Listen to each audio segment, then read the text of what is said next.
If you like the video, make a drink and subscribe to the channel. Huawei's P30 series of phones appears to have peeked out of the phone maker's website a little early. A page of Huawei's site that was spotted by Evan Blass earlier this week, Engadget, seems to have revealed Huawei's P30 series of phones ahead of the company's planned announcement event. The Huawei P30's official reveal is currently set for Tuesday at 6 a.m. PT in Paris. Though the link Blass tweeted goes to a dead page as of Saturday, Archive.org has a version of the site from Thursday that has photos of a phone with 4 cameras, possibly the P30 Pro, and lists several photography features, like a 40-megapixel camera, a 10 hybrid zoom for the P30 Pro, low-light video recording, and a dual-view video feature.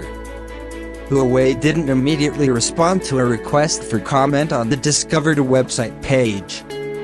Huawei's phone event comes during a particularly exciting month in mobile. Apple is expected to reveal a streaming service the day before Huawei's Shindig, and Samsung released the Galaxy S10 series of phones earlier in April.